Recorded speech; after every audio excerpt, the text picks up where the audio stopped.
the speakers have already dealt with this in various ways, but I will just give a few thoughts and try to be a little controversial also in what I say. So, for example, I mean, we had Saroj Jayasingh presenting his final slide, which gave the idea that you go from evidence to scientists to policy. So, of course, in his presentation, he indicated that it was not a linear process. There were some circular processes that were described and things like that. But I think it appears to me that, when we have this science governance nexus, in most cases, people who are in office in power do not wait for scientists to gather evidence. I mean, they have their own programs of action. And so the process actually is driven more from that side. Of course, you did mention something about framing the questions and things like that. But if you look now, Sri Lanka, when I was coming in the car, I heard something about Sri Lanka being very resilient, and I think we can all agree with that. But we have brought upon ourselves some, very terrible things that we could have easily avoided. I mean, and many of those things have been science-based problems. For example, we had a ban on glyphosate, which was reversed later on. But if I'm not mistaken, the tea industry is still recovering from that situation. Then we had the situation, once again, as Ranjit was talking about agriculture. Unfortunately, we have had some bad experiences. The decision to switch suddenly completely to organic agriculture.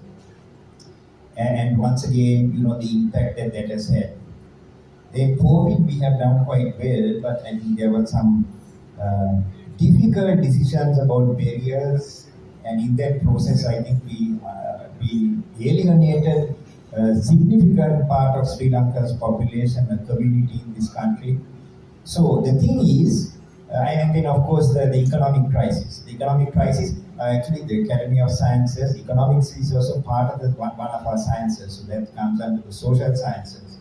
And that was the application of a particular theory, modern monetary theory, if I'm not mistaken.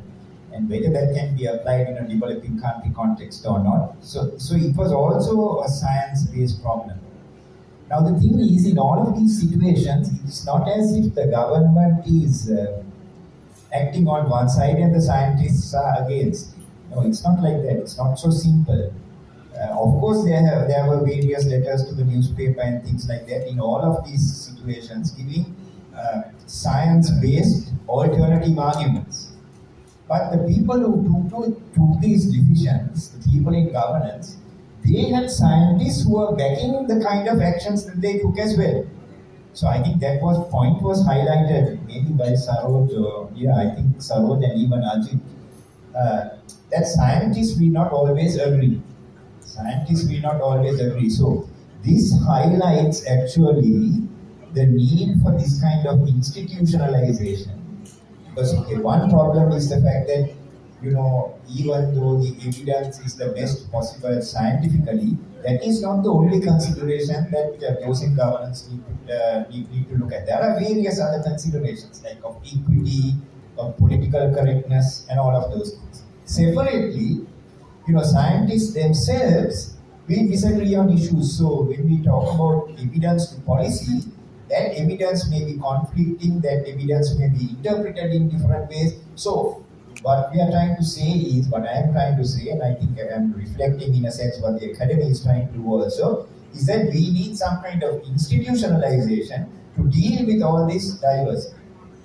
I will make one final comment, something that I think those of us who are scientists will be aware of, is that science is done always in a critical frame. I mean, we might have a great idea and write up a paper about it, but that is not going to see the light of day unless it gets through the referees. And a lot of us know the pain of having referees reject this paper and submitting it to other journals, making corrections, and all of that kind of thing. So I think the reason science has progressed through the centuries and has achieved such sort of great success is because it has been conducted in a critical framework.